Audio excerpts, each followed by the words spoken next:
This is hashtag Tap In Podcast.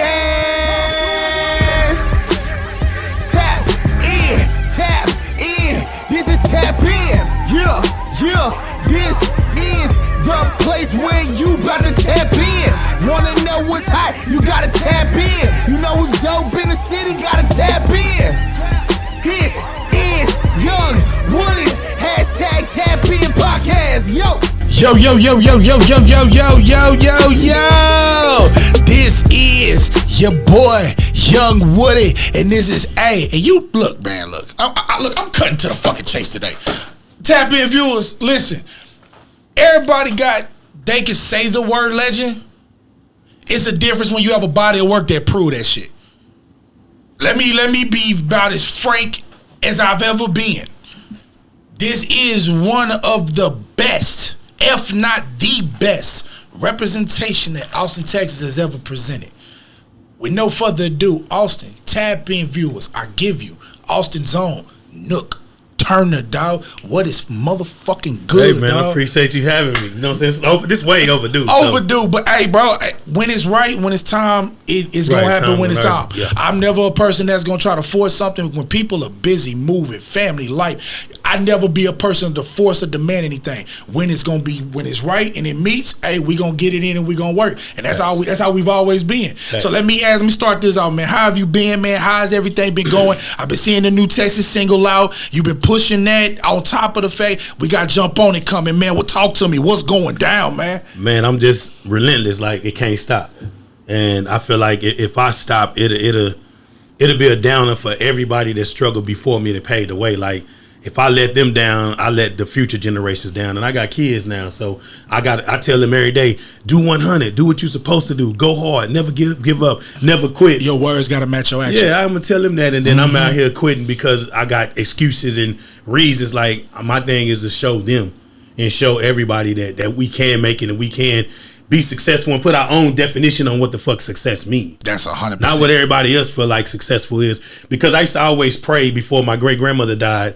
And my prayer was that she would live long enough to see me make it. And then she died. And I was angry with God. I was angry with everything. Because I'm like, I've been asking you for years, God, like, bless my grandma, bless Mama Bird to see me make it. And she didn't see me make it. And then it hit me one day out of the blue, like way after that, was like, in her eyes, I did make it. Bro, you want to hear something? I did make it. She seen so much, and she seen Jump On It. Like, she seen me do my music. She seen me travel. She seen the accolades. Like, she seen so much. I made it in her eyes, and I'm out here tripping, worrying about my definition of success, that I was mad and angry and tripping with God because he didn't do something that was already done. Bro, you feel me? Bro, my pops are sitting on that fireplace right now. My album, Vibes, it was about me and his relationship. What you just said is exactly how I felt. Yeah, that's why that album got made. And I'm going to tell you why. Because that was my go. No, hey, what you waiting on? What you need? Let's do this. Let's get this. Yeah. Let's go. Keep going. Like, it was never a downing moment. Fuck is your head down for?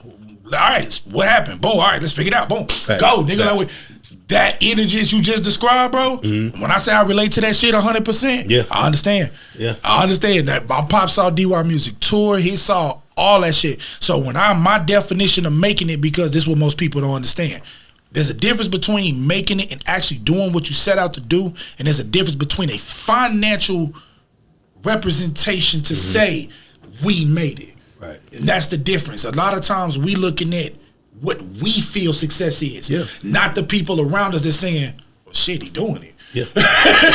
Well, shit, he doing it. Is what that's for me. That's the difference. Yeah. So let's talk about it, bro. So you know what? I don't even want to talk about the singles right now. Okay. I don't want to talk about singles right now. Okay. Look, here's also the other part. I got something else I'm gonna say for later. What I want to talk about, I'm gonna start with it. Let's start with business. Okay. Jump On It. The legacy of Jump On It has been something I can say. My black ass, I'm 30. I'll be 36 on Wednesday. I can say it. I can say it. Yeah. I've been going to this shit since I was a fucking kid, dog. I can say it. Look, I can say that I'm sitting here interviewing a nigga and I was a little kid looking at Swiss, looking at these niggas rap, bro, like dead ass. Facts, and yeah. on a bruh, I got East Side memories because of this Negro. I'm not playing, bro. Yeah. Like from the millennium to that damn light, that whole triangle. Bro, I've been spent so many damn summers over there because of your ass. Facts. Bro. Yeah. So talk to us, man. What is the next installment? What else can you do, bro? Well, we gotta bring Black Austin back alive. Jump On It started when we started seeing Black Austin on life support. Okay. And that was the reason we even named it Jump On It. My mama came up with the name, but Dorothy Turner paved the way for me to be able to do it. And we wanted black people to jump on the bandwagon of coming back to the hood and reclaiming your thing. Okay. But here's the thing, though. In that time, that's wild you say that then when that's what we had. When it came, at least from my perspective, because I grew up hooping in Givens. I grew up hooping AAU East Side, across the, you know what I'm saying? I grew up in that shit. Yeah. So to know that I grew up on a East, basically black and Mexican. Don't get me wrong, there's white folks there, but wasn't as many as us, bro. It was. I knew of a Black Austin, so you got to elaborate a little bit better for that for me. Or is it more from the business side or the people side? What aspect were you seeing that Black Austin was slipping on at that time? So being locked in with the late great Dorothy Turner, she basically knew things, and I was new to the scene on learning the politics, learning how the city moved.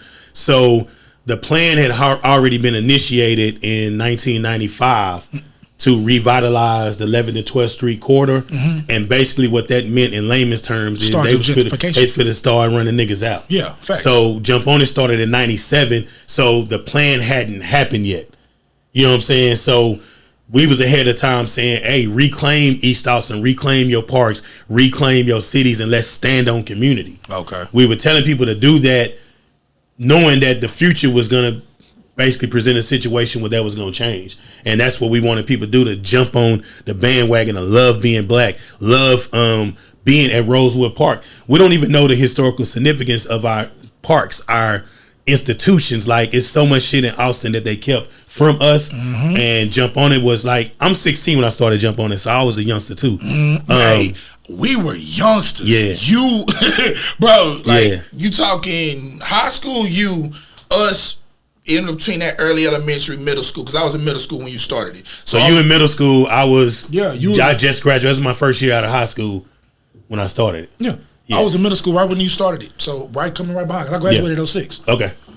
So it's like we knew that we were going to lose. So Dorothy Turner looked at it as our parks were underutilized. So you look at Rosewood Park, she was given jurisdiction over Rosewood Park. Okay. When you start looking at the utilization of Rosewood Park, it was all Hispanic use, no black.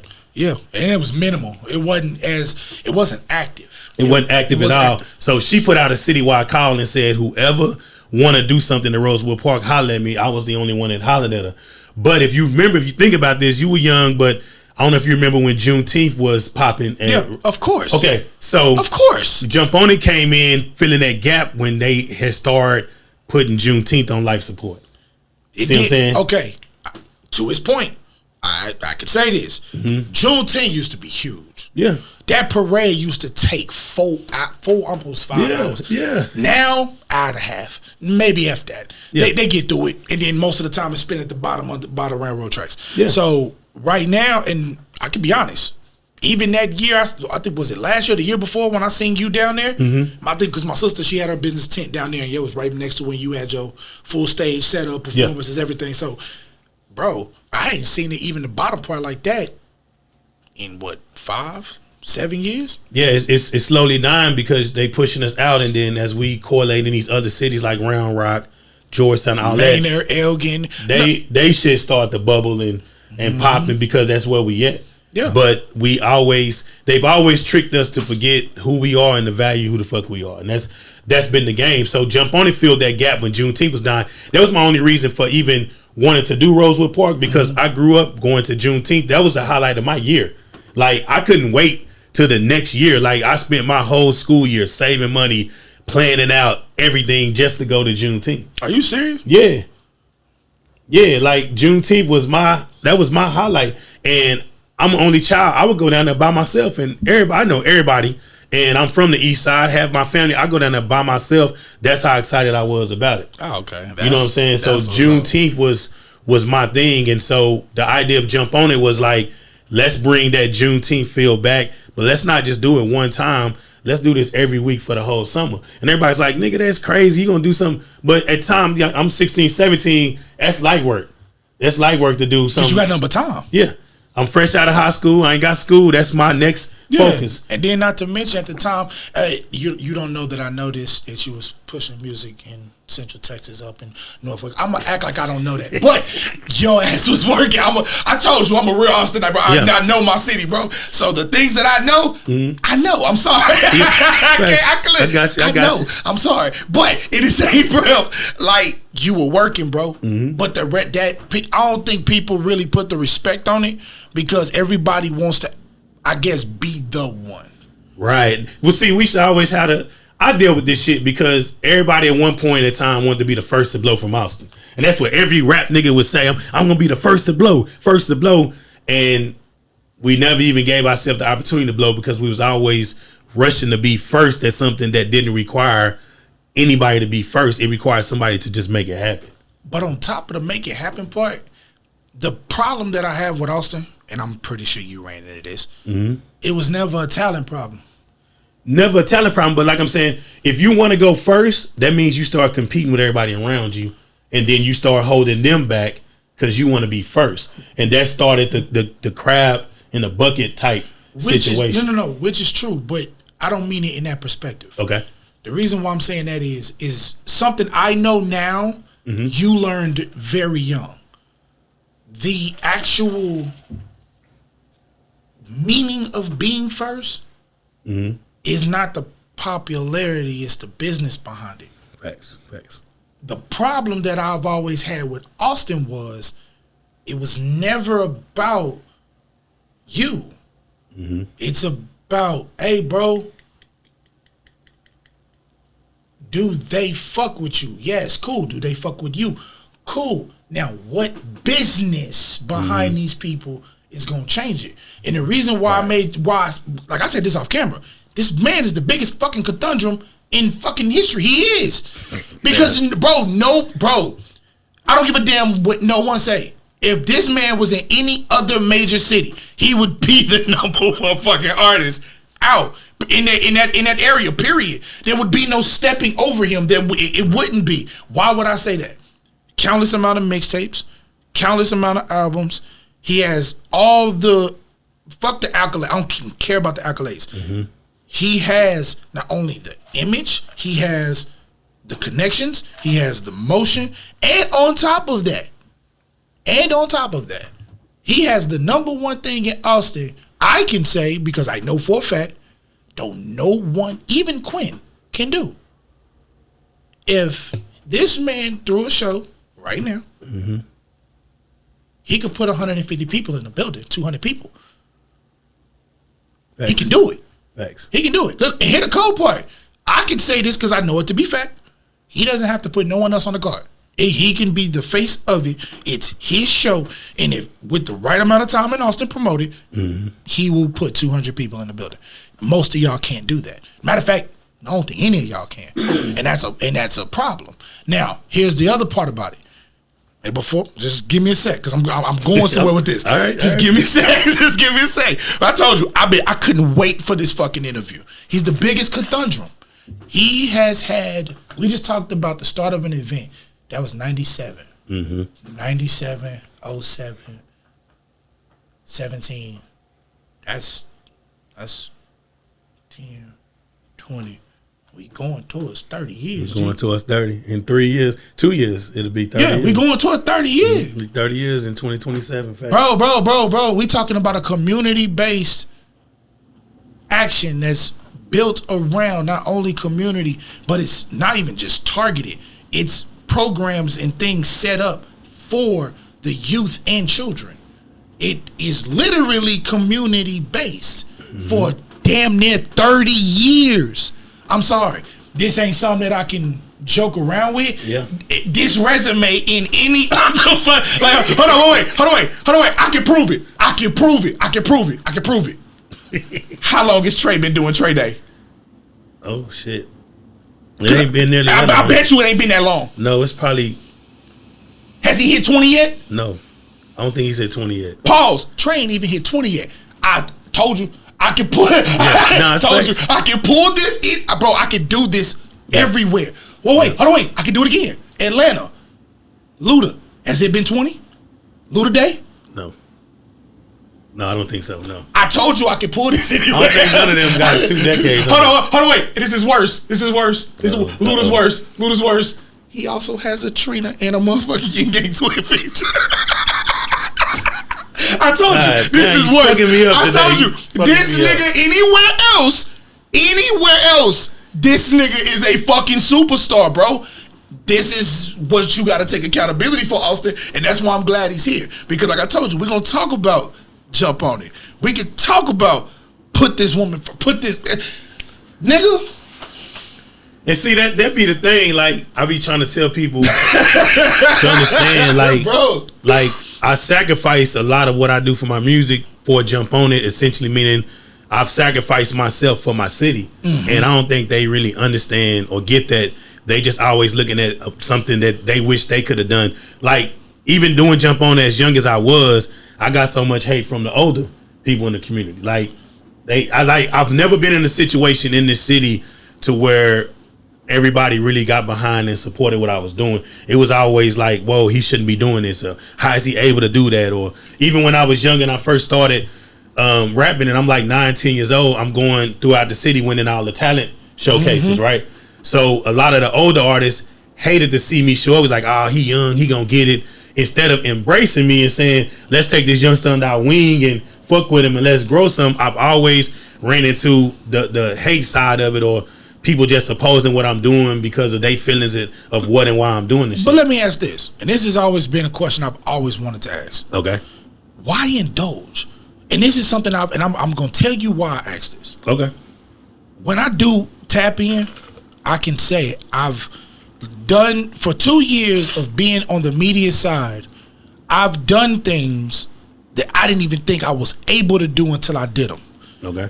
Then when I did them and the product came out exactly what I thought it was going to do, even though I was nervous on even doing it. Mm-hmm. First, doing it.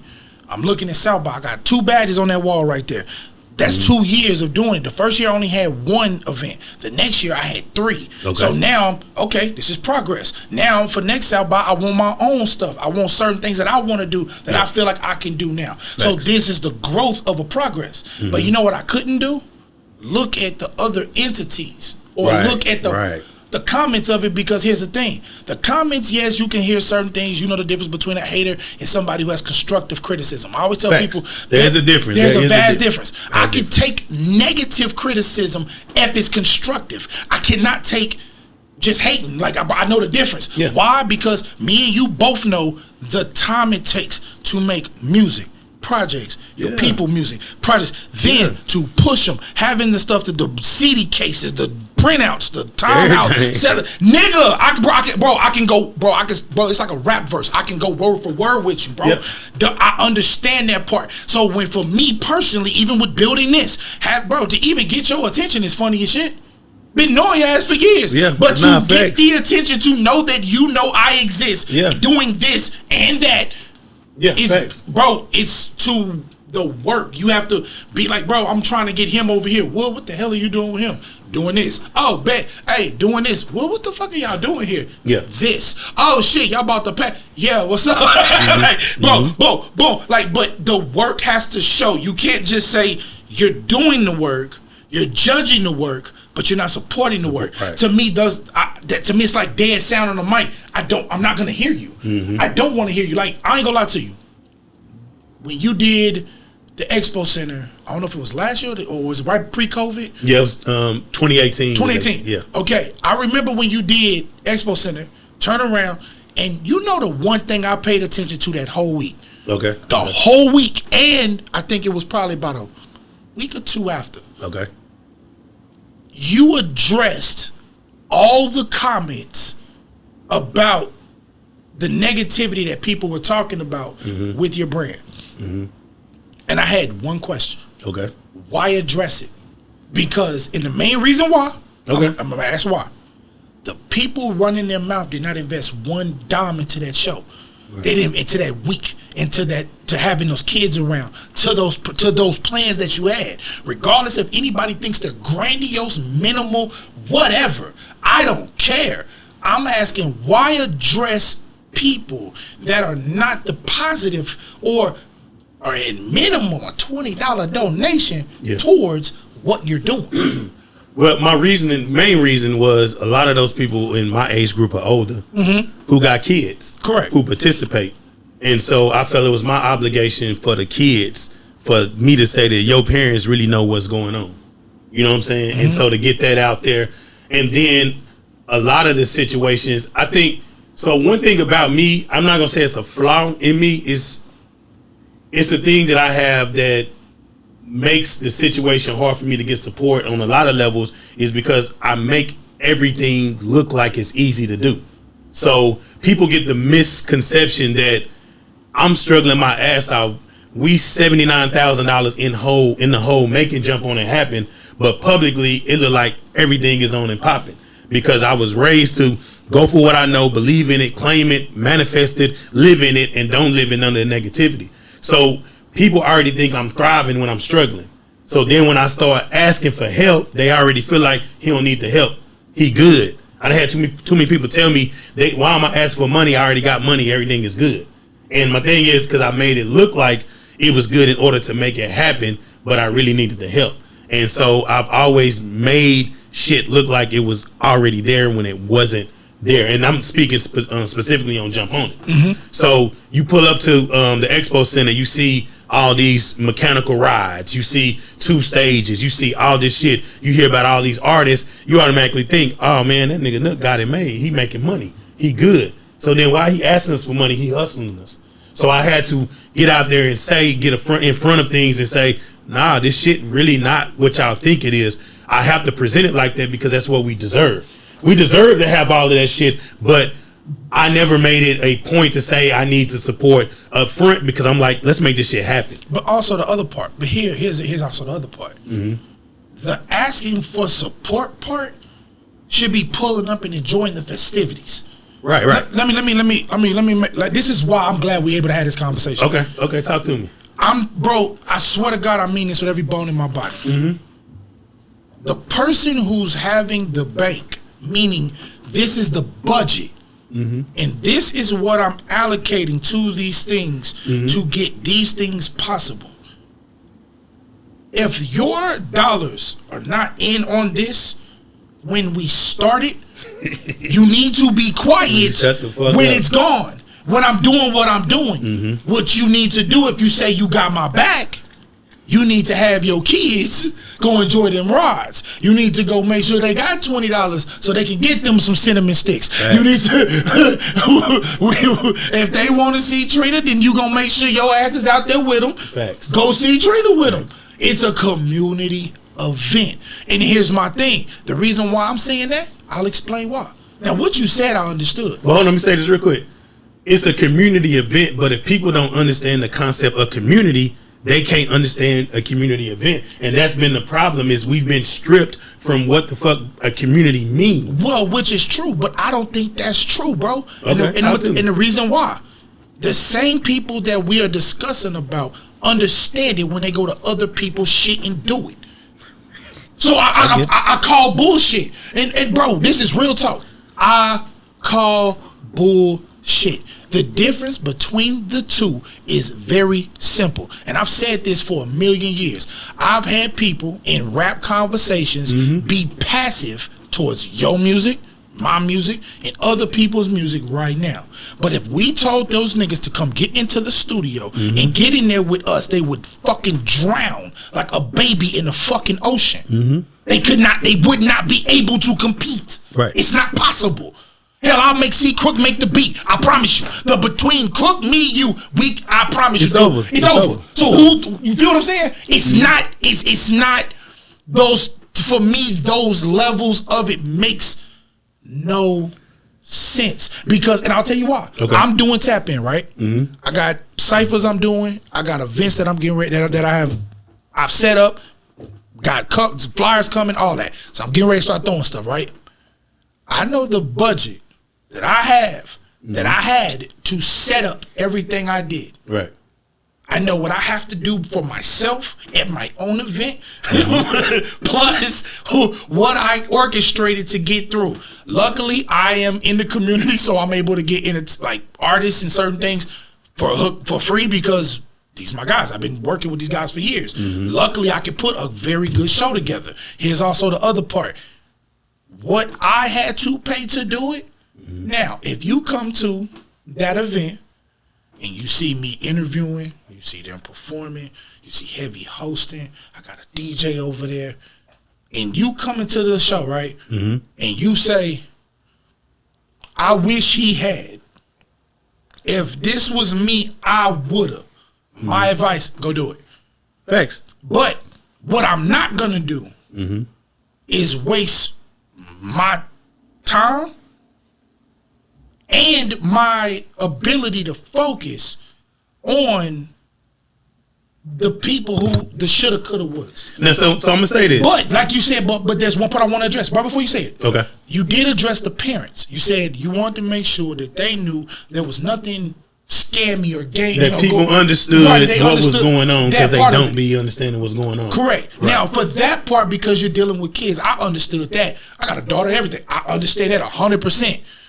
It was more so the back and forth with the ones that it was like, look, they're not changed. They're I don't recall ever going back and forth because I pride myself on not even entertaining people that don't get it. No. I know the difference between when Nook will say something, it'll be a couple of things back and forth, and then you have your way of saying, all right, bro, I'm good. I'm done with it. Oh, no. I know how you go on Facebook, bro. But it wasn't just about the one. It was how many I was seeing. Because you were defending Jump On It. And I respect it. But in the same breath, at some point, social media got to understand there's a difference between business and chatter. Right. And then people also got to understand, like you say, you make it look easy because you took and you went into the hole to make sure it went back. People, that's called an investment. Now, when someone's saying they need help, it's because that investment has to have an ROI in business. That's called a return on investment. Facts. Am I wrong? No, that's facts. So when it goes into that, I like Austin to know, bro, this is one of our champs. And this platform right here, I respect the fuck out of you, bro. Yeah. I'll tell you that right now. That's why you see me harping on it the way I'm talking about it. Because I'm not talking about this from something that's like, nah, bro, nah, fam. I can say this, and please do not take this analogy no way crazy, but I mean this. If this was Atlanta, bro, I'm like Rich Homie Quan and them watching Tip do this. Yeah. Facts. I know because I'm here. I know, bro. Like, we watch them do this. When they say go push your mixtapes, bro, do you even know how many times you did it? Nah, I ain't even keep count on that shit. Do you understand what I mean, bro? So that's why I come from this perspective of asking you that question. But so let me say this. Like, one thing that bothered me, it used to, for all the people that know what I go through and know what the struggle is when niggas used to get online and talk that bullshit, I rarely see anybody poke their head out and say anything in my defense. Like, shit you saying now, ain't nobody went online and said that to none of them hoe ass niggas. See what I'm saying? All I was doing was sharing, like, bro, I know y'all heard what this nigga just said. It's like that's all I could do. It's like, I watch niggas do whole lives. Like, I made a list like a couple of years ago, top 20 art. You know, they had them lists every year. I had nothing to do with that list. I don't know nothing about it. None of that. I was watching niggas do whole lives on why I shouldn't be on the list. And it's like, really? So I be looking like, okay, I ain't gonna say shit, but who out there gonna say something? Like, I talk to my cousins, they'll call me, man, this bullshit and that. Well, say something. And it's like, at some point I start feeling like the silence was hurting because people never understood the other side. But once I put it out there, I don't say nothing else. You can go look it up. Like, Jump On It, I'll never have to defend Jump On It again because it's already on record on what it is and that. But I felt like at that time, there was nothing out there that was to the contrary of what the lies and all that shit was. Right. So it wasn't more of me addressing and entertaining, because I've learned since I was a kid, have hard skin because people gonna always run their mouth. So my mama raised me. She raised me on the point, don't worry about what nobody say. I wouldn't have started Jump On It if it was based on what everybody say, because I was told when I sat in the meetings with the city and said, this is what I want to do, and I want to do it every week. I was already told you can't do nothing like that every week. Do once a month. So if I went off what people said, jump on it would have never happened. Facts. So it's never been about what people say. It's just I need to have something on the record of people knowing what the truth is because they don't know. It makes sense. You know what I'm saying? And I went through anything you can go through with this shit besides dying or going to prison. I done been through it. I done been indicted. Hear me? I said I done been indicted before over false shit. And well, wait, in the newspapers and I done been through all of that. And the reason I'm able to stand and still do what I do because all this shit was false and the truth came out. Mm-hmm. You feel me? I didn't listen to the radio and heard them this shit just recently a month ago. They doing a whole story on some shit about me that none of it is true. And these are people I personally know. But that's defamation of character. It's all of that. You know what I'm saying? And they know what they saying ain't true, but they pushing a narrative to move whatever they're trying to move. So I've learned, don't worry about what people say. If the truth is out there and people want it, they can go find it. Right. So I know the truth is already out there on that shit, so I don't have to get in defend nothing. But I went through a point where I didn't believe that people really understood what it was. Like if you see the City of Austin logo on my shit, you assume the city paid for it. That's what people, man, you got all these sponsors, you making money. No, nigga, this the deal. It cost $168,000 to do it. The city gave me $25,000. Then they turned around and charged me $53,000 for permits, security, all that shit. So who got money? But nobody knew that. So I had to get out there and address, hey, this is our real deal. This is our real debt. This is what it really costs. You think all these artists came here for free? You think these 20 moonwalks and mechanical rides were free? You think all these fucking laws and street closures, they did all this shit for free? You must have lost your mind, bro. So I had to put it in perspective, like, because sometimes we feel entitled for no fucking reason, but we don't go to other communities and feel entitlement. We only do it with our own. So to kind of double back on the community statement is we've been engineered to devalue our community and us as a community. We'll go to another community and fuck with it. We'll go spend our money with somebody that don't look like us all day, but we don't understand the value of what that'll do for our own if we do it with each other. Right. That was the thing. At Expo Center, I charge a $5 suggested donation. Now not us. We paid for the stage, and my squad, we paid for that. And I appreciate that. Yeah, you saw us. We was backstage, all that. Yeah. No. But to me, that's the support. That's the real support because we got to understand if it take money to do everything, to wake up and live every day, it's a cost. Ain't nothing free. Facts. So, but if we come together and realize if we want these things to continue, we got to put in or at least support. I would have done better if nobody gave any money that year and showed up and it was 5,000 of us out there, because then I could have used that data and then went and got more support and sponsors because the people were there. But when you have a lack of bodies there and then you got a lack of financial support and a lack of that, it's lopsided. But you know, my thing is, like, even at Givens, our last event at Givens, we had 6,000 people there, right? My biggest fight at Givens was there was probably 4,000 people outside the fucking gate in the parking lot. Like, if you understood, walk 10 feet, drop $1 and come in here, this shit would never leave Givens. So now we don't have it at Givens. Givens could have been the new nucleus for us rebuilding some real shit for Black Austin. All the shit we go through in the city, we had a situation where we could have took over that park. Might even had a situation where we could have even bought that park and forced the city to give it back to Black. So let me ask you a question. In a sense, even when you did it at Givens, and if I'm not mistaken, you did it inside the gym, correct? No, we did that outside the pavilion. No, we did that whole football field. Right behind the baseball field? No, you see what a pavilion is? That field directly across from it. Oh, we did that for 2 years straight. We did 16 weeks at Givens. Yo, no, I remember that, but that's what you're talking about. The field. Got you. Damn. Yeah, and my biggest fight at Givens was all the niggas that want the parking lot pimping not come inside the gate. And I'm like, dude, this is for us. We had to run out vendors every week because they would come down there and sit outside and try to make money.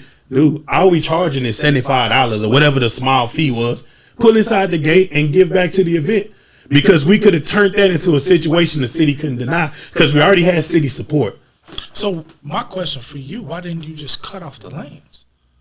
If you would have had it to where... No, I did, but I came in and I came in as a respect factor because people were already hanging out at Givens before Jump On It came. So I wasn't, and I'm from there.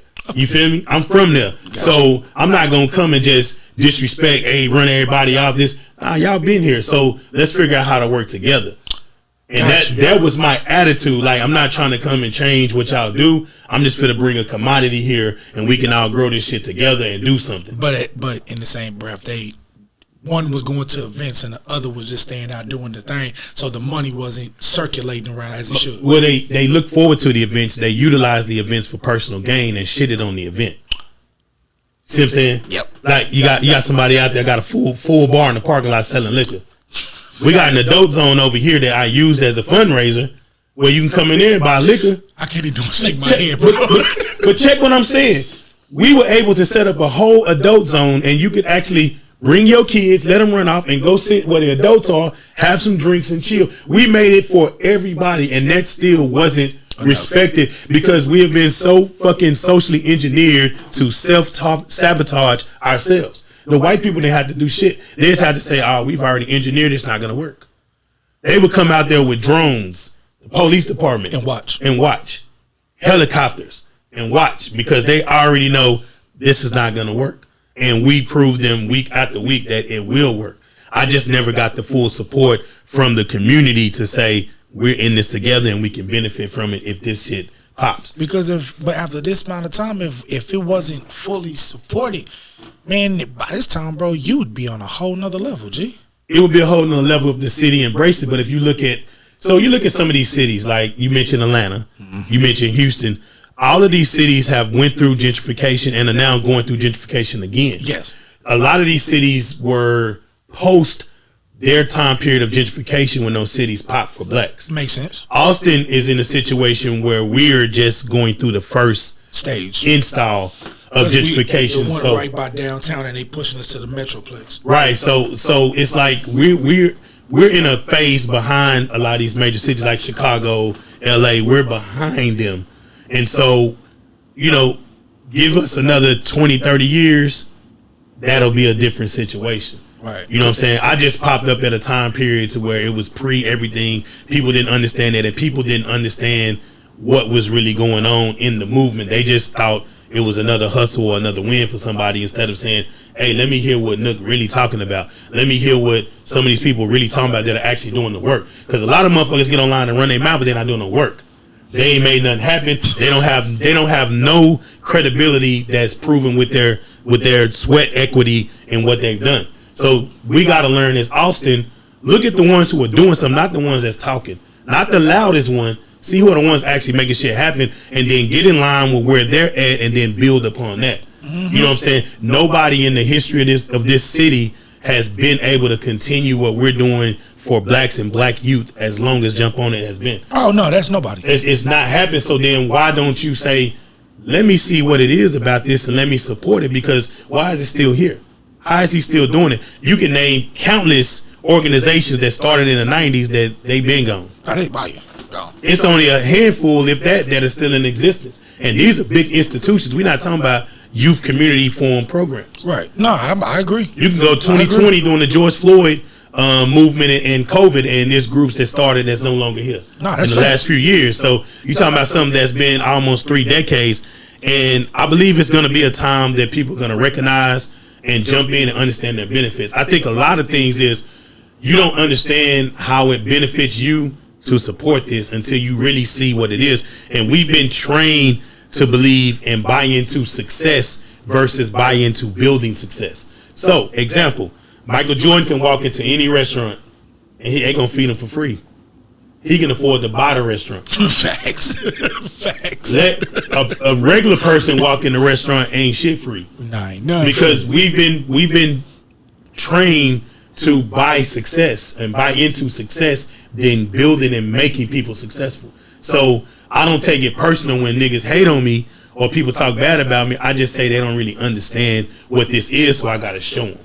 I gotta show them, and then once they see it, then they'll be like, "Oh shit, I get it." But before then, everything is gonna come from trauma perspectives because we've been traumatized. You know what I'm saying? Like there has been nothing historically in this city for blacks that has been sustained and made us greater. Zero. So then, I agree. So then, why the fuck would you believe? Well, I would say for blacks made by blacks and then supported and made us better. No, zero. It's zero. It's zero. So when somebody come like me talking that language, like nigga not gonna believe that shit. You know what I'm saying? You're like, man, this some bullshit, or that nigga ain't gonna do shit, or it's already devalued because we have never seen anything work for us. What has worked for blacks in this city? Austin calls itself the live music capital of the world. Why? Because of black music and because of the Chitlin circuit, and Stevie Ray Vaughan is put on this pedestal of the greatest musician ever. He got his game from B.B. King and Mel Wade. You just go through the list, like they steal our culture and they push us to the side and they blow up. Look at South by Southwest. Oh man, don't get me started with that event, bro. So don't get me started with that. But I can tell you. Hold on, wait. I'm trying to be nice on this platform, bro. I am trying to be nice today, man. Because don't get me started with South by, because South by is another. It's another conundrum. So this is where I'm at. So let me. You finna go exactly how I feel. So go ahead. So that's why I started. That's why I started and rechanged our program into Jump On It Week. We used to do 8 weeks. That's what we downsized it to from 2018 on. Mm-hmm. Right now, we ain't gonna do 8 weeks. We're gonna do 8 days, and we're gonna do for us what we wish South by Southwest would have done for us. And we're gonna do everything for Black Culture 360. That's what Jump On It Week is about. You want to hear something funny? Okay. That's what you just said is exactly what. Bro, that's word for word. I have no problem saying this because I'm still gonna do it. I don't care. I'm smiling because he said this. That is exactly what I want to do for Tapin. Got to. That is a week that I want a week. You got where when you come to this bitch, bro. Yeah, I might bring in other people, but bro, the essence of that that whole week, you won't be able to walk out and say, the best of our city, you didn't see it. Facts. And that's, I ain't gonna lie to you, that's the goal for what I wanted to do with Tapin, bro. If you go to my channel right now, bro, they're all here. Yeah. I can't lie about anything I'm doing. All those other artists that y'all see that are not here, bro, they did that South by Southwest here. Bro, I'm trying to be these bright ass LED. I'm trying to put the light on the city. So for me, what you just said, bro, that warms my motherfucking heart because that's exactly what it should be. Yeah, you got to build. Well, I'm not saying should be as far as from my perspective, but you saying as far as putting that light onto Austin, and how you, bro, I feel that. Yeah, so 100%. You got to build it. And I'm motivated for that because I can take everything I learned in the past and now institute it in what I'm doing now. So I've learned. Jump On It grew this stigma, and it wasn't that, but it grew that. Oh, it's just for kids. No. My motto back from 97 to 2000, I used to always say, and you probably, when I say this, you're going to be like, yeah, I did hear the nigga say that. I used to always say, Jump On It caters from ages 0 to 99. Facts. He said it on stage every night. 0 to 99. That's Jump On It has always been for everybody, but it grew throughout the years. Oh, it's just for kids. So in doing Jump On It Week, now Jump On It Week is not just for kids. And we got things for kids. We got things for families. We got things that's adult only. We got something for everybody. So we was talking about some of the artists. I'm bringing down Sukiana. Bro, I was about to go right into it. I was going right into it. So, hold on, before you do that, hashtag Tapin merch. Make sure y'all go to blackpeacecore.com. Hoodies, t-shirts, beanies, the full 9. Y'all make sure y'all go check out that merch. Man, y'all make sure y'all go get it, fuck with it, rock with it. Hey, back to Sukiana. Jump on it. Let's get it. So Jump On It Week, to make it all make sense, it's everything. It's music showcases, community panels, youth event, adult events, and family events. So it's everything. During the week is going to be more of our community stuff, our youth stuff, a lot of our free events. We do have some paid events during the week that are like showcases. But that weekend of Jump On It Week is called Fat Gator Weekend. Right. That's grown folks. You started that not too long ago. Like 2.5, 3 years ago. Not too long ago, right. So the Fat Gator Weekend segment of Jump On It Week is where I can monetize and pay for Jump On It. Makes so sense. I don't have to charge the community. So our big original Jump On It throwback is going to be at the Millennium June 5th, that Wednesday. That's free. That's free. It's going to be free food, free bowling, free skating. This community is going to be original throwback. Jump On It. No charge. The Fat Gator Weekend is where we can kind of make up money and cover the cost to make sure things happen. So the Sukiyana event is the festival on the lake at Decker Lake. Okay. Oh, yeah. She finna turn up. That event on June 8th is not a kid event. Oh, no. But people that don't understand, like, oh, how you bring in Sukiyana? She's a porn star to a community and family event. No, if you go read it, you realize that event is a grown folk event. And we gonna have some fun. We gonna have some fun. We got Sukiyana, we got Big Yavo, OTB Fastlane, Kirk Cobain's, Gorilla Zoe. We just added a little pad. We got King Kali. It's gonna be a slab fest on the lake. We cooking. We got $1,000 domino tournament. Like it's in there. Nah, we gonna turn up, and that's for the grown folks. You know what I'm saying? And if you wanna bring your youngsters with you, you know it's not gonna be clean music, and it's not gonna be a kid friendly show. It's an adult environment. It's an adult environment, so we're not gonna restrict nobody. Same way ACL not gonna restrict no age.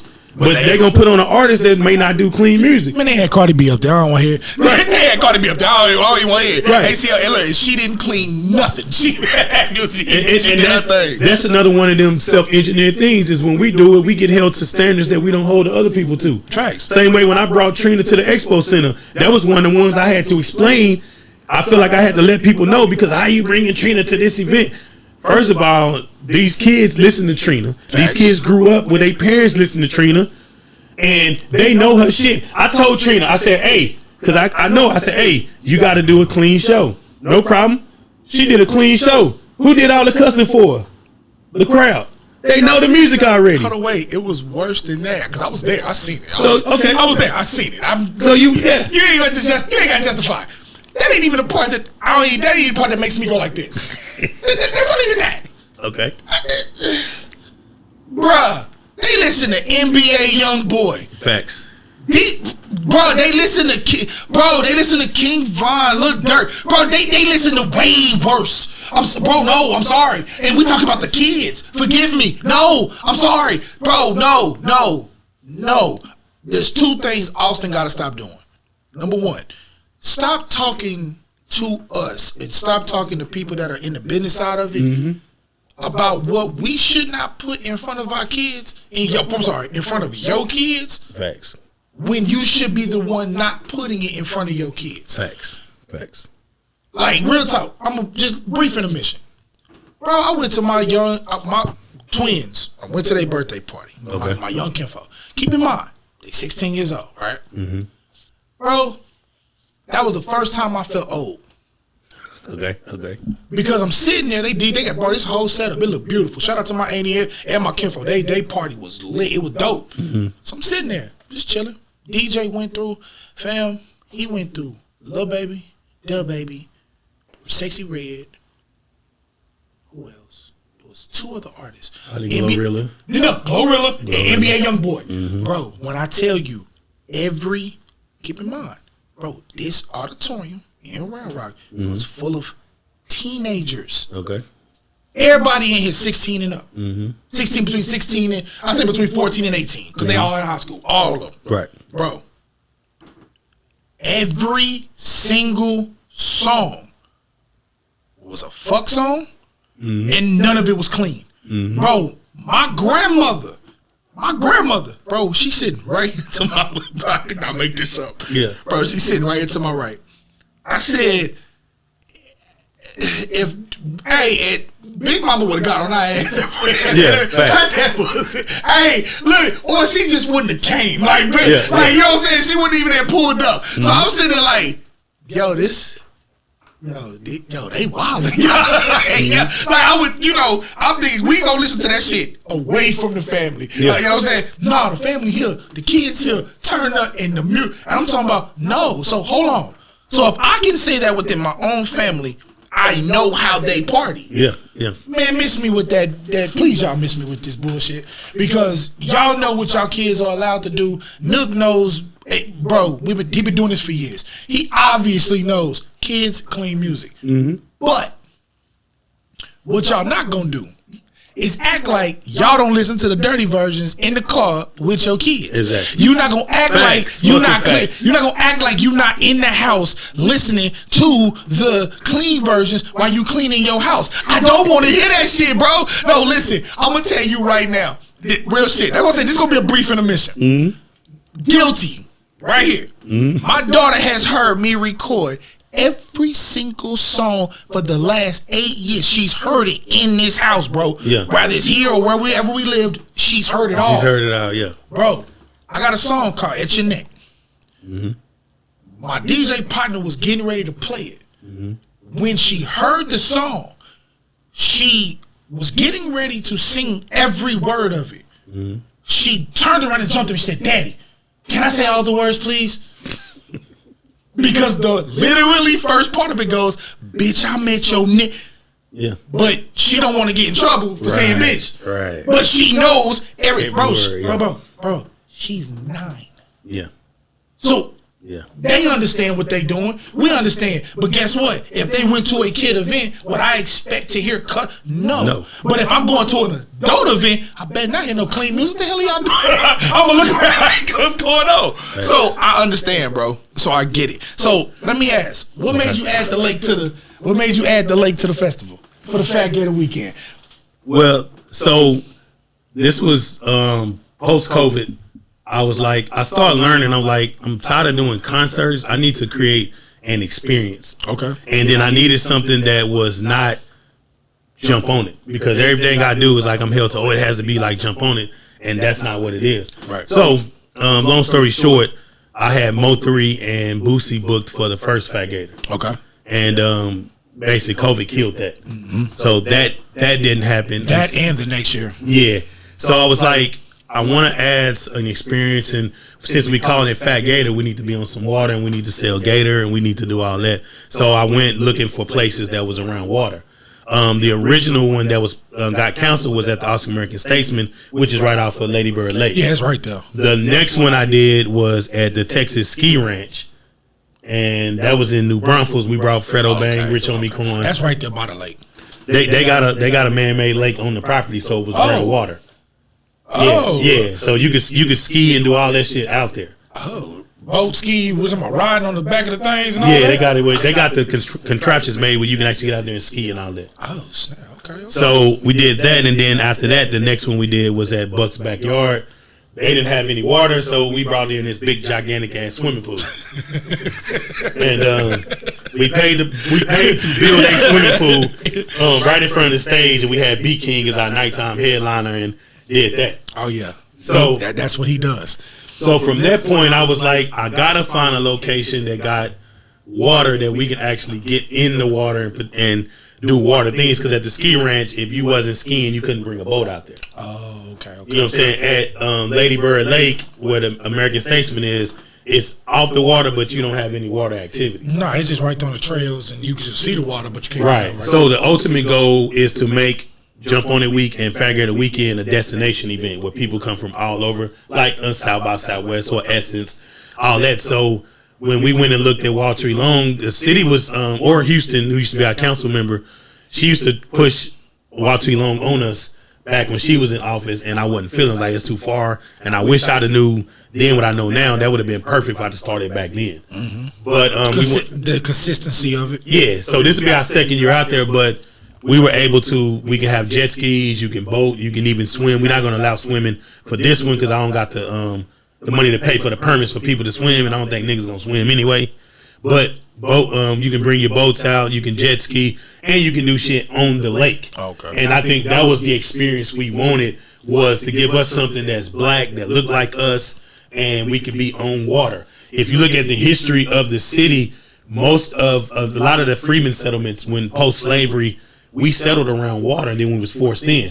If you go look at the Lake Travis area, the West Lake area, the Terrytown area, those were all black freeman settlements. And when they realized those were good areas, the white folks did, they came and ran us and pushed us east. Mm-hmm. So we then turned around, and then when they brought all tech down here and said, ooh, downtown, we need more space. And now you're in Manor. So, yeah. So they do the game. Even if you look at the history of Lady Bird Lake and the history of blacks and the settlements and what we use that lake for, it just comes down to we don't have an experience here that we can be on water. So I was like, let's create something where we can be on water. Even if we don't get in, we can enjoy the ambiance, the experience, and we can come out and have our own thing. So that's why we want it. And it couldn't be called Fat Gator if you don't have water. True, you know.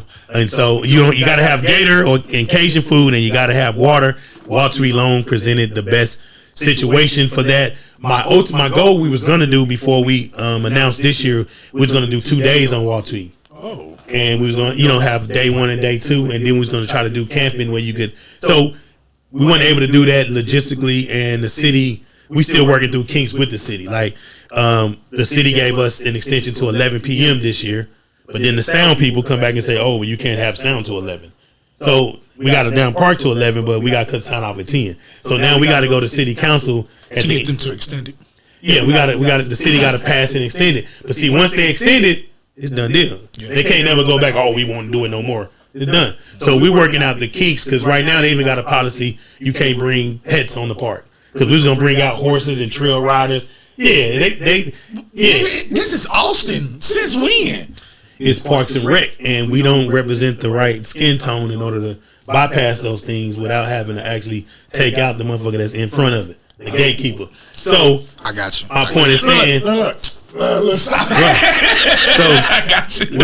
once we get past this year, that'll be our second year. Now the developments can go into. We can do multi-day. We couldn't afford it this year. Next year we'll go into multi-day. We may do 3 days at Walter E. Long.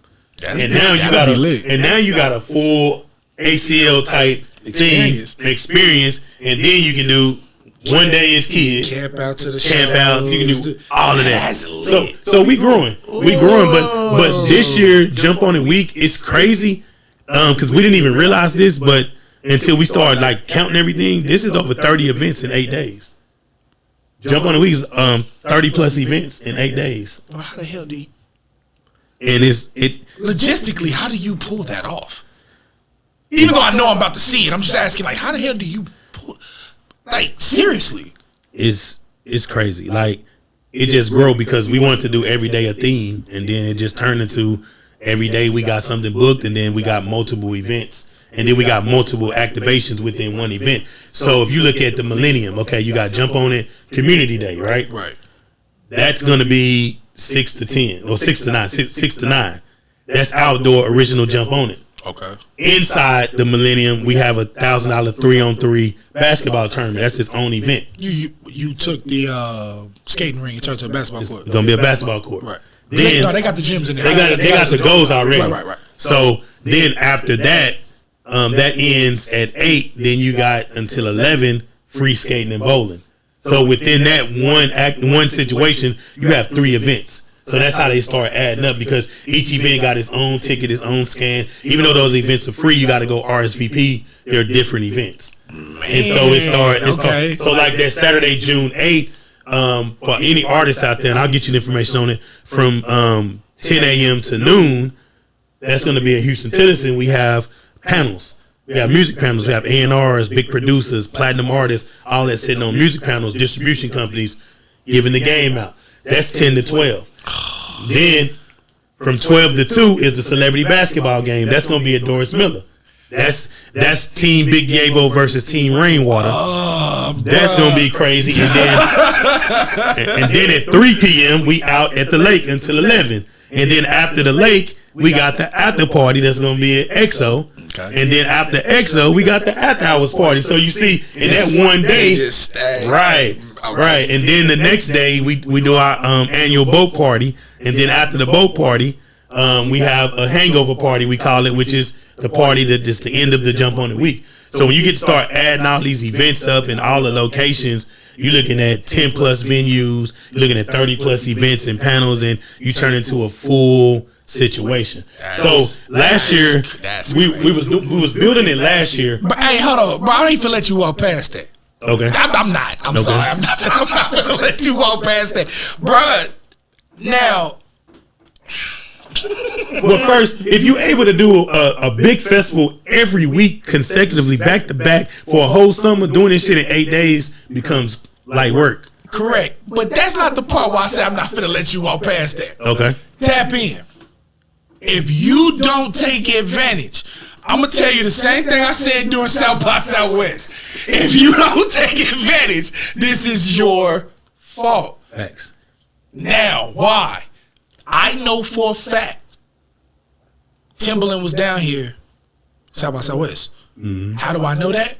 I know people who's in the room meeting with him, going over music, that type of stuff. That's exactly what he just said about having a media event where the people are giving the game. And I can tell you who I got confirmed already. So you got the floor. You got the floor. Yeah, I'm gonna look these guys up. Some of them y'all might not know. So you're like, oh shit, that's who did that. But you got Jay Lacey. I know who that is. Okay, he's with he produces under 300 Entertainment. Mm-hmm. He's Migos and all them. Yeah, done the Migos. His biggest records. He's a diamond. That's how you go, man. I'm a diamond producer. He done what's the big song by Fetty Wap? Trap Queen or whatever the big song. He's done. When he so then would you come my way? That one or his Trap Queen? I think Trap Queen is the one. But anyway, he got 10 million sales. He's a diamond producer just with Fetty Wap.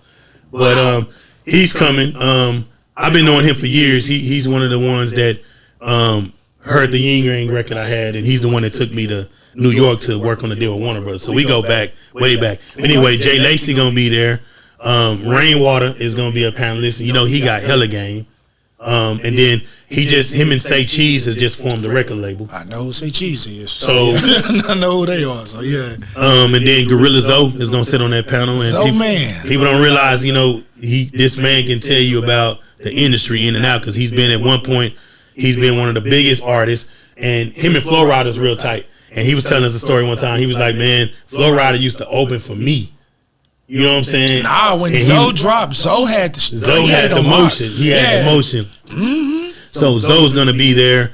Trying to think of make sure I ain't missing no names. So Perfect Distribution is a company I did a distro deal with. They're gonna be there. My partner Boss is one of the owners of PD. I think people should look into Perfect Distribution just based on the fact that they give you all your rights and all this stuff. But you actually have so much control over your dashboard, and then once you get enough motion, they'll invest money into you, and they'll upstream you right to a major deal.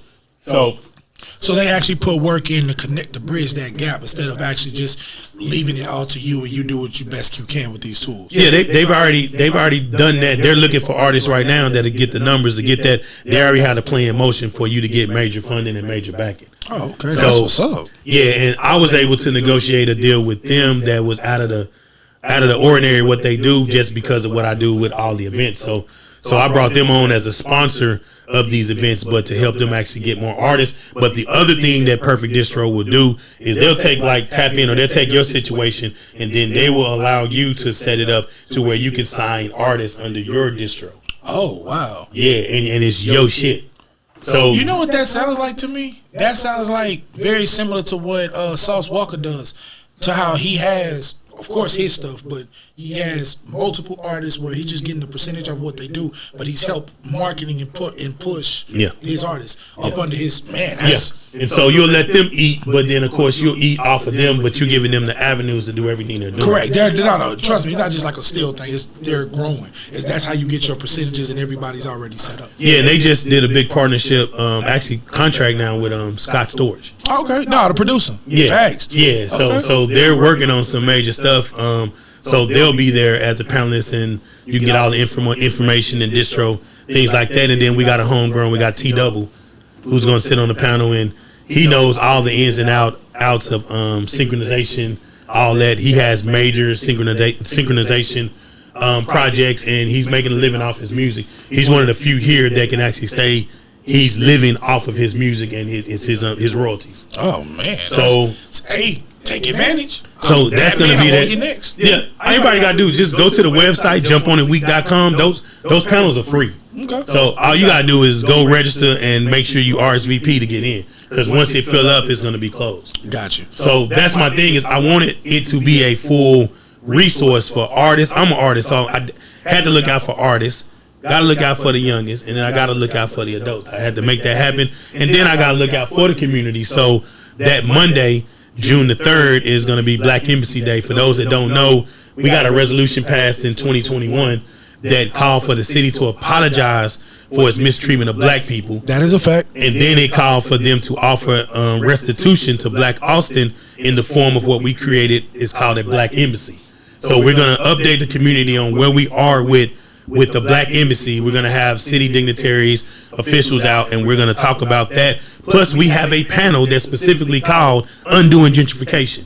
We got a panel called Black Economics. And what day is this? That's Monday, June 3rd. Okay, cool. Yeah, you better be there, because I will be. Oh, yeah, I'm going to be there for that one. And we got a panel called Making Money Online that's going to show you how to actually monetize your living online. Like, it's a lot of shit, so you got to go to the website. What I wasn't able to do last year was able to kind of make it digestible. Now I figured out, I built the website myself from scratch. It took, I spent over 200 hours doing this shit myself because it had to be right. So you go to the website, jumpontheweek.com, and it's digestible. You can see the schedule, you can see the free events, you can see the panels, you can see all of that. You can RSVP for all the free events and or buy tickets for the ticketed events. So it's all laid out on jumpontheweek.com. Jump on it. I was about to ask you. I'm glad you said it. Jumpontheweek.com. Tap in. Y'all better make sure y'all fuck with it. You got to. You gotta fuck with it. It's for us. We don't got nothing else like this. We don't have this. When I was doing the research to do the synopsis for putting the deck together for Jump on the Week, one thing I realized that hurt me when I realized it, because we never think about this. Black people have zero economy in Austin. Yeah, it's gone. Zero. It's gone. Not even 1% We zero. How you gonna thrive and have communities when you don't have no black economy? Yeah, but you also got to remember, Nook, it's 2024.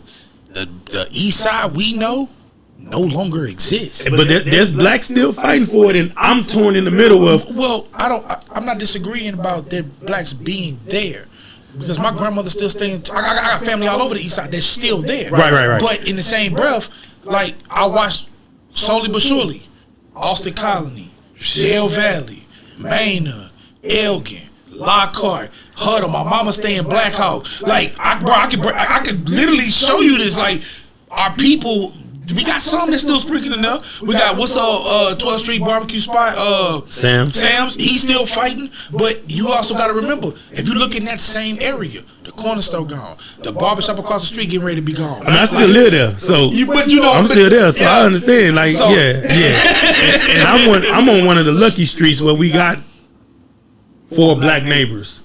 Yeah, I'm on, like I said, I'm on a lucky street. But the whole deal is, we got to understand that if we don't do something now, our kids are gonna suffer, and their kids gonna suffer.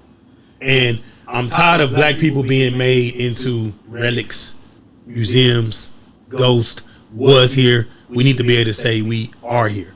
And why that's so important for Austin is because we built the fucking city. Facts. Everything from A to Z. No, facts. I don't disagree with no part of this. Was built on the backs of blacks. People don't even know the history of the city. First of all, in order to move forward, you got to know what the history is and what Austin is going. There's 2 reasons Austin was even established as a city. Laws. Those 2 cities the 2 reasons was Austin was built to be a city for slave agriculture. Correct.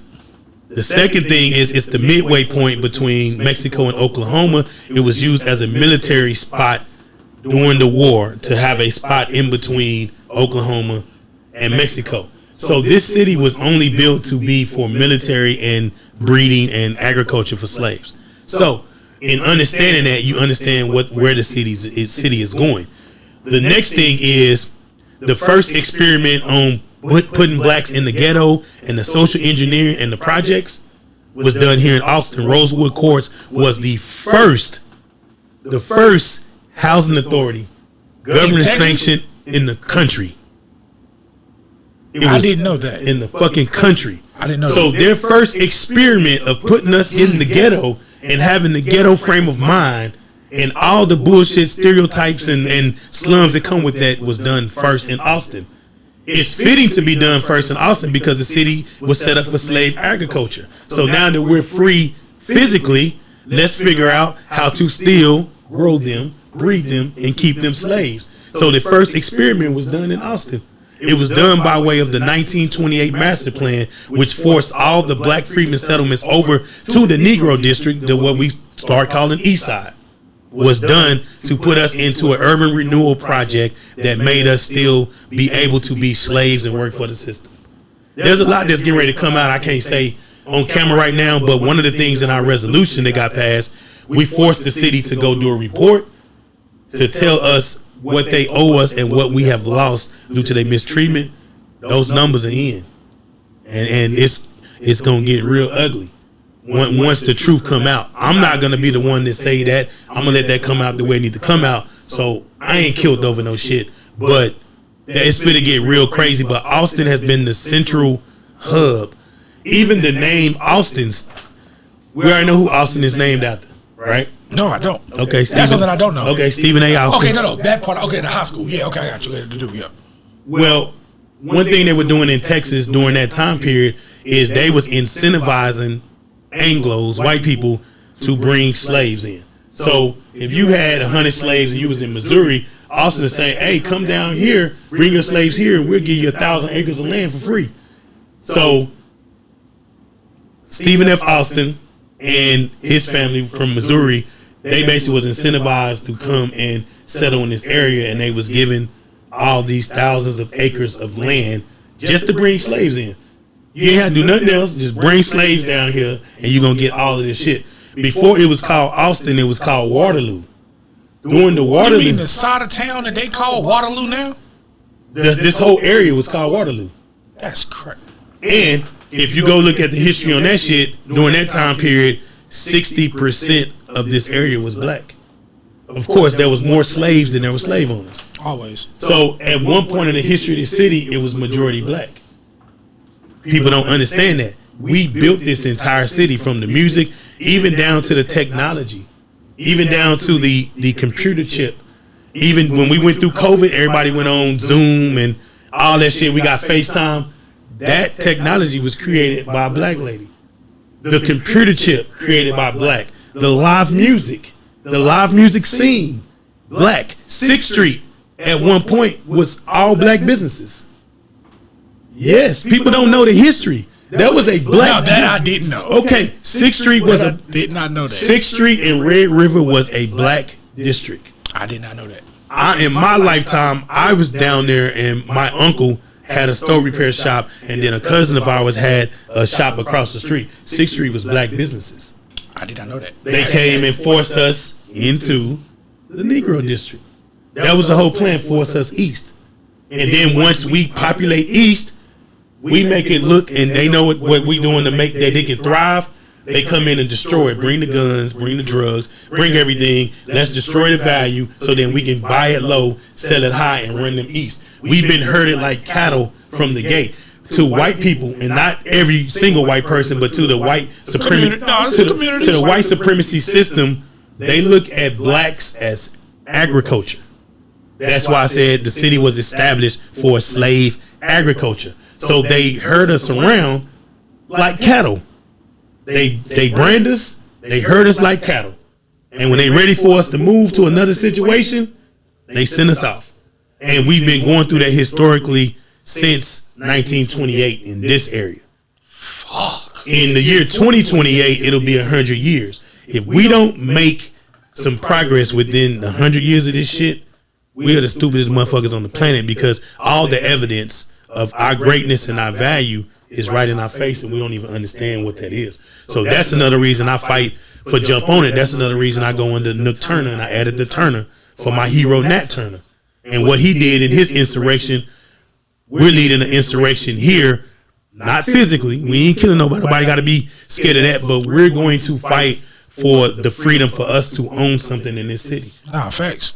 You know, and that's the thing. So that's what made you add the Turner to your name? But the reason I even thought about adding the Turner was because Barnes & Noble's dropped the Nook book. So whenever you go Google my name, you see these damn tablets and you couldn't find me. So I was like, what do I want to change my name to? I used to always go under the moniker Nat Turner. And so I was like, just Nook Turner, duh. This is what I already do and who I am. So y'all added the Turner. Now I'm back searchable. It don't get caught up in the Barnes & Nobles and the tablets and all the shit they got going on. Nah, that makes sense. You know, and it fit with what I got going and what I'm doing. But yeah, that's the total reason of keeping Jump On It alive is because I feel like if Jump On It died, Black Austin is dead. Like that's the last thing because that's the longest thing that's still living that resembles Black Austin. Yeah. So that's for real. We changed it. We not gonna let it die, and we gonna claim victory. People gonna come out support it, and it's gonna grow into a destination to where you look up in years, and this shit gonna be bigger than any other music conference, any other festival you have in the city, and it's gonna be chocolate. And we not dissing nobody else. It's for everybody, but we gotta focus on ourselves and love ourselves, and so that's what we fighting for. We're not saying you're not invited, but don't get mad at us for loving ourselves. You can't. You know what I'm saying? You know what I'm saying? Don't get mad at us for loving ourselves. But hold on, let me do this. Let me talk about this now. Okay. Let me talk about this because it's something I can tell you. I've been waiting on this. I got questions. All right. So I like to always leave jewels, even though you just left a whole treasure chest right there in the fucking corner. On a music note, something I've always wanted to ask you. Okay.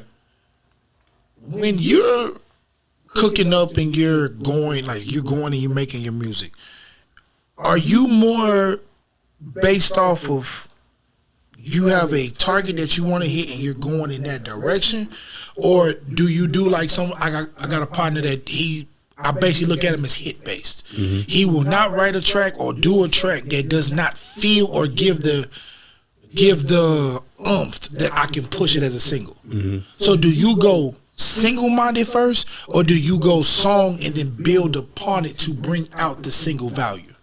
This is what I learned. You have to create a world as an artist. So everyone loves a superhero story.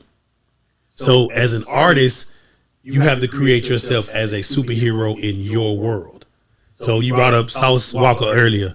Sauce Walker is the superhero of Saucing. Facts. Right? Facts. That's a fact. He is the king of that, and that's his world. Everything is about drip. Everything is about sauce, and he created a world of that. If you go back, Tupac, he created his world of thug life, and then being the underdog, the rose that grew from concrete to overcome that shit and unite people. His world was thug life. Right. Snoop Dogg, his world is smoking weed, being high, and the whole lifestyle of that. And he's the ultimate smoker. You can't outsmoke Snoop. No, can't. And so these artists that become legends or become great, they create worlds and they become the superheroes. So what I learned, I said, at one point I was all over the place. Do a record with Yin Yang and then drop a positive song. Like, okay, those are both cool records. But what are you telling your audience for them to buy into, want to move and live in your world? Zero got his own world. King of the ghetto. Everybody know. And people live there. There's people still living there now. They've been there since the late 90s. And they ain't leaving. So what I do now with the music and the songs is I created my world. My world is Bread City. And Bread City basically symbolizes whatever you see as heaven on earth. Financial freedom, happiness, to my partners out there, getting your kids back. And you got custody of kids, now you in Bread City. But the world is everything that represents freedom to you. You know what I'm saying? That makes sense. And so basically Nook Turner is revolting against everything to keep black people from being in their minds, in their peace, in their place of happiness and winning. I want to see us win. So everything I do now has to tie back to some form of us getting to Bread City, us winning, us owning something and that. So I don't even care about a single no more. I care about pushing that message, and I'm going to let what comes from that be that. Gotcha. You know what I'm saying? So I'm learning now, keep everything into that. And I'm still creating this world now. This is all new. So but I get it though. Basically what it is, this is like, no, I just opened up the door to my world, and these are just the first ones coming, and all of them going rather turn you up, make you feel good, make you vibe, maybe sad, whatever, but you in my world, and you this is how I got over it. And that's what I did. So that's what I'm building. So I got a song that's getting ready to drop that I did with Boosie. Okay, and that's what's gonna introduce the Bread City side of it, and that song is called "Make Money." So it's so you understand. So all I hear is energy. That's all I hear. That's all I hear. Oh yeah, that's all I hear is energy. Because when Boosie get to talking about money, he turn up. So I can see it. That's getting ready to drop. That's what it's gonna be about. It's motivational music, but everything is motivating people to get off their ass and fight to get to Bread City. Okay. Whatever that idea of Bread City, it could be getting a new car and sitting in your that you own. You sit in that car, you in Bread City. Whatever that state of mind that puts you at peace and you winning. So that's what NOOK Turn is. I'm fighting and leading the inspiration to get my people to Bread City. So we going to build everything around that. Like I got my own energy drink, upper frequency.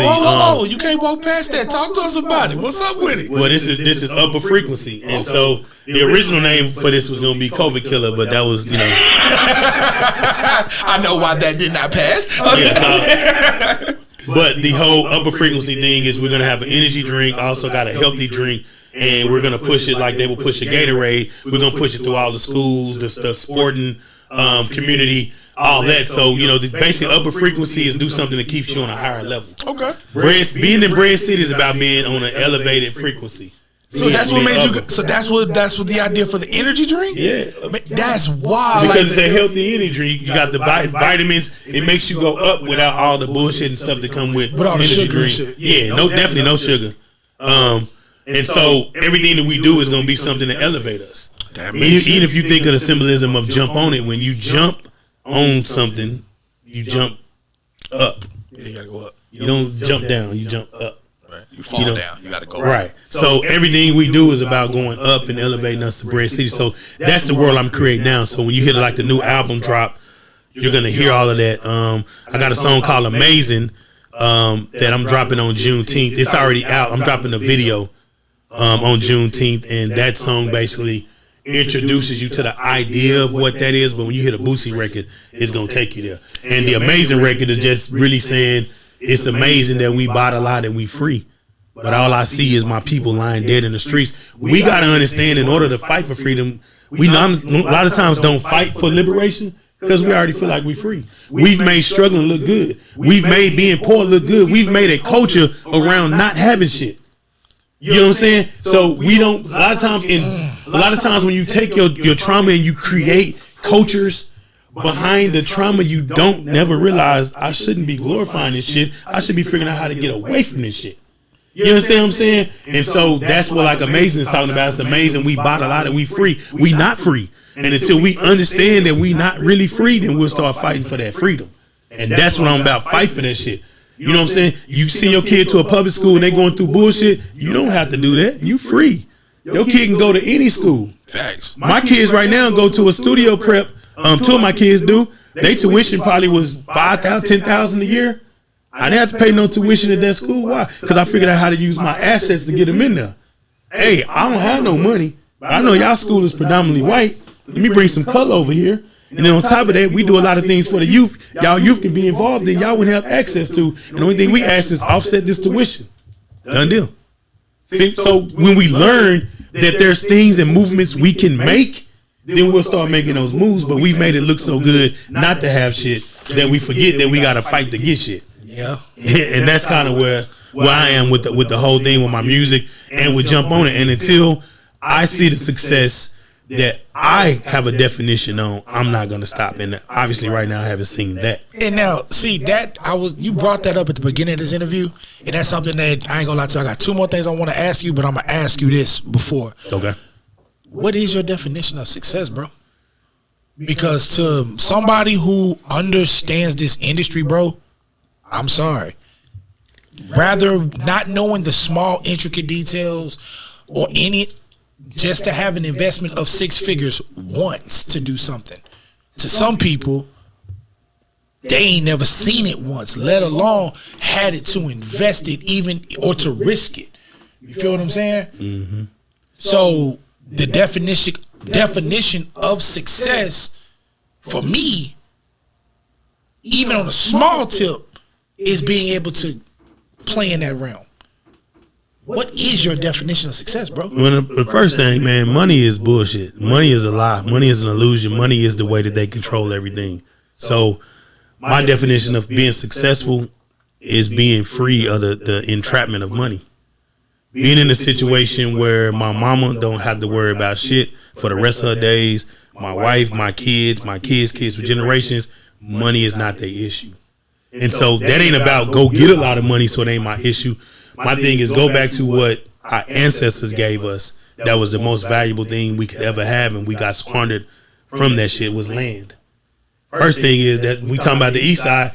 They devalued it, made us devalue it. And now they raised the price on that shit so fucking high, it don't make no sense. We ain't understand when Big Mama gave her house to her kids, that was her giving the generational wealth. And you were not supposed to sell it. You were supposed to renovate it. because that was your freedom. Yeah. Borrow against it. Take it and go do something else. You look at like now, you get you another property. You own a house on the east side, you can borrow on there and go buy another one. Pay that back. You had your generational wealth. So my idea of success is being in a situation where I can rest knowing that I've created the generational wealth for my family, to where we sustainable, we got our own land, we can live off the land, we don't have to worry about shit. We can lay around and chill and praise God and do what He originally put us to be here. So that don't mean I have to blow up as an artist and be the biggest artist ever. That just means whatever it's gonna take to get us to the point where we don't worry about money.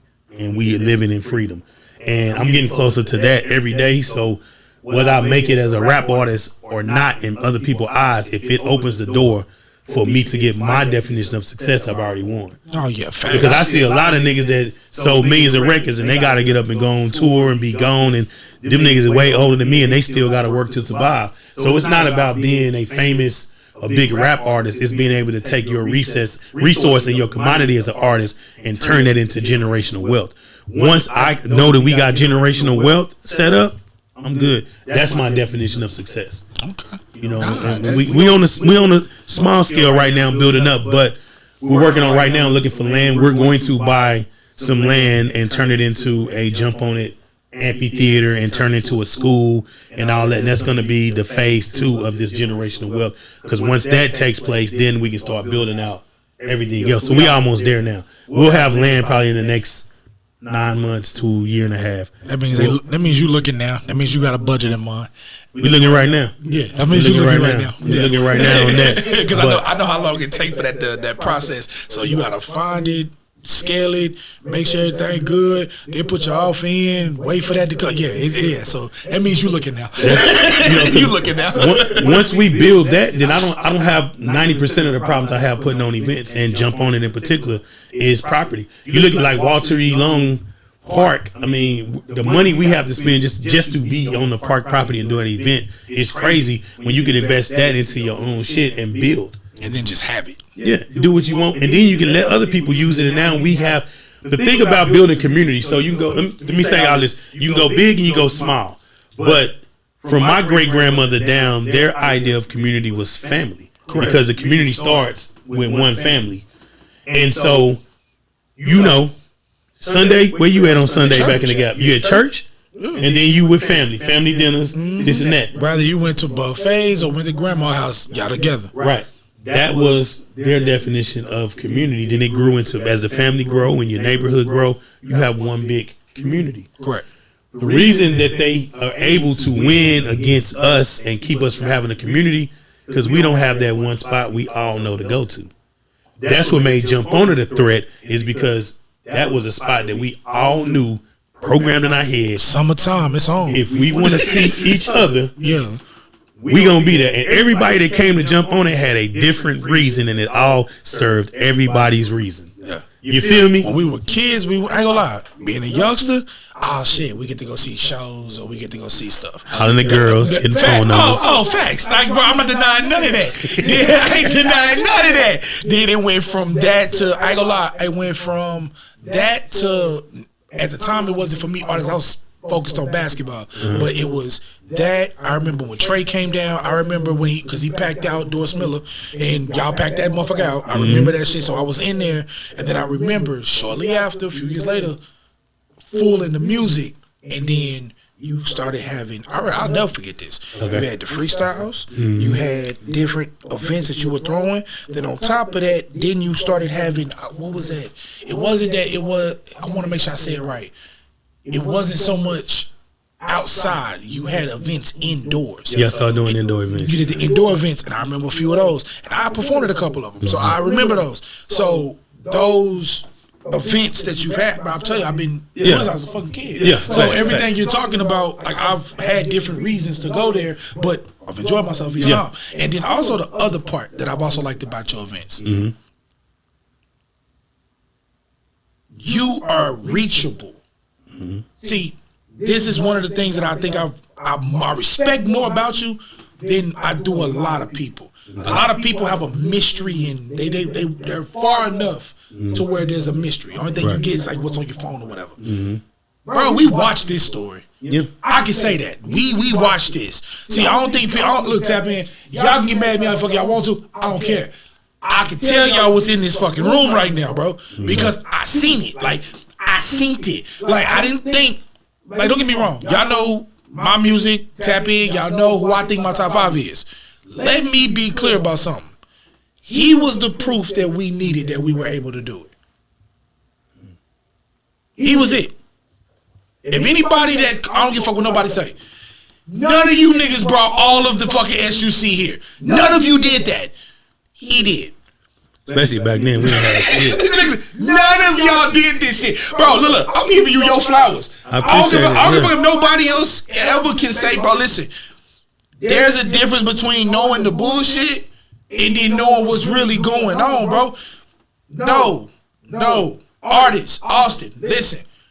You ain't put in work yet. This is work. This is work. Sacrifice, losing everything. Like, and getting away. No. Losing it, getting it back, losing it, getting back, and then still self-investing as you're going. Hey, bro, we need this, bro. Fuck it, I got that mixtape. Let's drop that. Let's print them bitches up. Y'all go do that. I'm gonna go do this, and then I'm gonna go this. I'm gonna go talk to them, see if they got this. We gonna make this happen. Let's go this. Let's go, bro. Y'all don't understand how many years this man's been doing this. Yeah, I mean, it was like that's real shit. It was times to jump on it where we were living in the pawn shop. I was pawning my equipment just to make sure the events happened. You know what I'm saying? And then I'm getting online and seeing mother talking about that nigga scamming. He making money off the community. And I'm like, all right, man, y'all can believe that, but you know what I'm saying? Like, bullshit. And that's why I say I wanna, bro. I don't know if you know this, but I'm gonna say I say it every episode. The premise of this show is to bridge the gap between the art and the people. Facts. This is and bro, that bridge in this city. Bro, he built that bitch. I walked over it. I'm being honest, bro. Fuck that. Bro, y'all, listen. We can talk about a lot of shit that's been going on in Austin. Oh, you can big this up, big that up, big. Man, fuck y'all. Bro, 27 fucking years, bro, that this nigga's been doing this shit. Bro, I turned 36 in 2 fucking days. I've been going to this shit since I was a fucking teenager, bro. I'm not talking about something I'm lying about. A lot of times y'all want to put a scale to something. Nah, G. He is one of our best. Period. You can have your personal opinions on value of music, what sound like what. Yeah. Bro, let me explain something to you. Bro, I have the paperwork to say I'm a dope ass engineer. I have the music to say I know how to make dope ass music. Check this out. Fuck all of that. This man has a fucking resume of projects that goes back from the old original. But we talking about before Pro Tools, G. Yeah. We talking about just like regular recorded out tape shit. The shit that's, bro. Have y'all ever recorded with tape? See, most people probably have not. Bro, like hold on, wait. But see, they don't understand. See the timeline that I'm talking about. See, you were before this. Yeah, he's before this, bro. Like this is one of our, bro. Like no, I tell Austin all the time. We gotta start respecting what was before you can act like you went ahead of that, and then learn from it, because then it'll give you the game. Like a lot of shit I was doing, I didn't have an OG that would teach me. I learned a lot of this shit from trial and error. On fly. I learned by making mistakes. So I'm never gonna say I was flawless, and never gonna say I did everything right. I did everything to the best of my ability at the time is what I'll stand on. But it's a lot of shit I would go back and do different. But I didn't have that guide. They got that now and don't use the shit. But here's also the other part. Also, It's something my aunt taught me. Okay. It's not about if you can get them to use what you have to offer. It's there for you to offer it. Facts. So for me, I had to learn that. And you gonna laugh at this. I had the thing where I want to be able to, first I want to see the numbers. I want to get more numbers. Nah, boy, it don't work like that. It doesn't. When I first started tapping, you even said it, bro. I had started with just 2 photography lights, and I had my dining room table here. Bro, I remember that. Yeah, it's been 2 years, bro, to get to this and you grew point, and I'm still not done. And the things that I'm learning along the path, I can honestly say, I've had a little help because because I'm an engineer and I do sound and stuff like that. I've been privileged to be on the other side of the camera. Right. It's a difference when it's me over here, me right here, me on that side, and then when you see it on YouTube, you going, damn, bro, the sound, yeah, bro, I did all that shit just for you to get that. So then now that I'm at that point, now I'm doing live events. Now I'm doing this. Yeah. Now I'm doing that. And it goes into the thing. But guess what? I didn't know what to do here. But now, I can give you some game because I've gotten to a certain point. You, on the other hand, you've gotten to that point. Now, you've had the privilege of saying, hey, you guys, everything y'all looking for, right here. Right here. Now look. Now it's not your job to go. It's not. Here's the cold part, and it's something I had to learn and accept. Okay. It's not about me saying it here and you should be here, because I want you here. Like I tell Austin all the time, I want all y'all here. I have no exceptions. I don't care about your beefs. I don't care about the bullshit. I don't care about none of that. I want you here. Why? Because I want 2 things, and I mean this. I want a definite record of what's in Austin. And the second thing, I want to be able to have my 30th NOOK interview. So when we go back from it sounds crazy, but this is true. I want that interview to where I sell my first one, and then I look at that last one, and then we like, dog, we got old man NOOK in the building. But then we look back, it was like, yeah, that was Jump on the Gator Weekend year 3, like. You can see the progression of an artist, and a lot of times in Austin, because now we got the platform. I made the platform, so now you can't say we ain't got nowhere to promote. Bullshit. Hold on, wait. Bria, look, this is funny. I'm gonna tell you it's funny. Bria hit me because of Amber. You've had my number in your phone the whole time. This is no lie. You've had my number the whole time. Here's the funny part. It doesn't matter that's how it got to me. You're here. Right. I told you beforehand, I don't care. Because putting that pressure does what? Nothing. If I would have called you when I was first doing this and first out, for where, and this is no disrespect to you or me, where you were and where I was starting from, it was not time for that connection to be made. Right. Wait, hold on. And I say this with crook recording here. I'm telling you, no, bro. It's not that time. No, now it's time. Because now not only can I can assist. It's certain things. Oh, bro, can you do? Yeah. Have you? Yeah. Let me show you a few interviews where I did this, and this. I got something to say. I've put in work, not only from the struggle point and through all the struggles to get here, but now I got something that I can say, oh, nah, this is a platform. Facts. It's something that's worthy. Please sit down. Oh, you want to sit down? Nigga, sit down. Nigga, you, like, bro, everything you see right here, when you call me on Friday, bro, this is exactly how I look when you call me Friday. I promise you, I promise you this, bro. I was not missing this for the world. Because this platform needs that here. Bro, how could I have Checkmate and not you? No, it's facts. It's facts. Bro, I got other people that's gonna be sitting there. It's gonna make y'all. I got Jab Jesus coming from Battle. Bro, I got so many interviews up the line. I got black restaurants in Austin that I'm getting ready to interview live at their places. I got different stuff that I'm lining up for the exact reasons you have for Jump On It. Because I, like you, come from a time that they act like don't exist. Nah, dog. We come from a black Austin, bro. We synced it. Hold on, wait. I remember Mitchie's Fine Black Art in all 4 of its locations. Yep. Wait, I'm from 2-3. I remember when that motherfucker was right there on the corner, Rocky and Maynard, and I can list the other 4 locations, other 3 locations. Bro, we from here. We from here. And like, if we don't got pride in it, how everybody else gonna have pride in it? And for me, it's not. And for me, before you say it, it's not for me to feel for you, right. But I need you to understand the passion that comes with it. Yeah. This is real, and you have, bro. It flows at you, bro. It comes at you. It is not a bad thing. I want to make sure you say it's not a bad thing. It is infectious, though. It is infectious. That's good. That's good. But before you go, I do this for everybody. Okay. All right. So I got your music pulled up, bro. So between Put Your Hustle First, Texas Baby, I'm on it.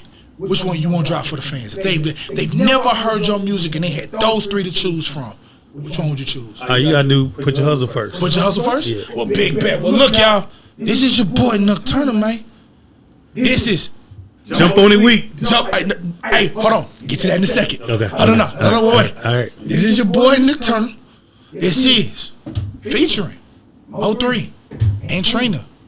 Put Your Hustle First. I want y'all to check this out.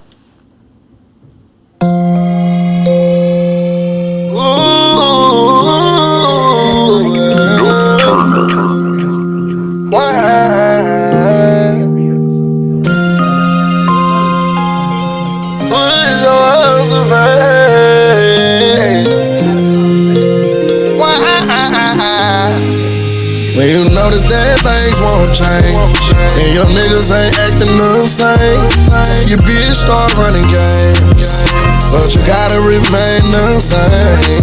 On the grind, I gotta get it, yeah. Go get the dollar, nigga, I'ma maintain.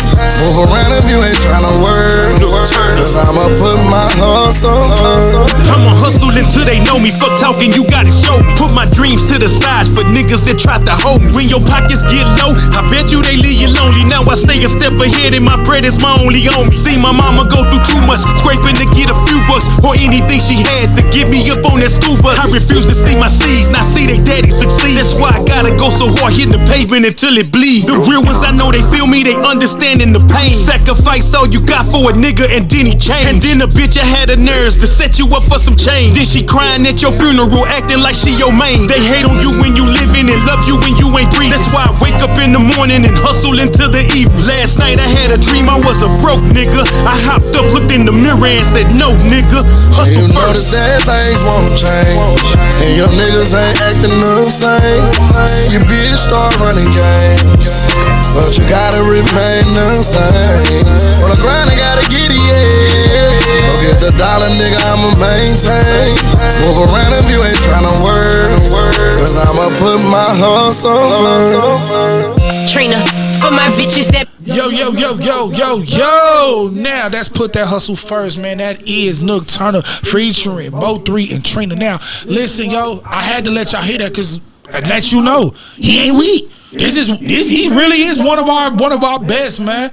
One of our best and brightest, man. Like I said, and we spent most of it talking about Jump On It because he's here to promote Jump On It for this week. So, man, let them know about what's coming up this week. Remind them of the dates and the website as well. Yeah, June 2nd through June 9th. It's all things Black Austin. You go to the website, jumponitweek.com, jumponitweek.com. There are free events, community panels, youth events, family events, and grown folk events. So it's over 30 plus events. Go check out the site, get your tickets, everything. Things are moving real fast, so don't miss out. Jump On It Week. Hey, man, y'all heard it here first, man. It's your boy, Young Woody. This is #Tapin, and we out.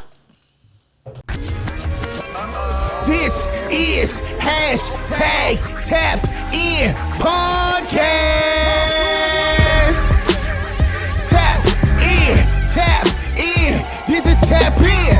Yeah. This is the place where you about to tap in.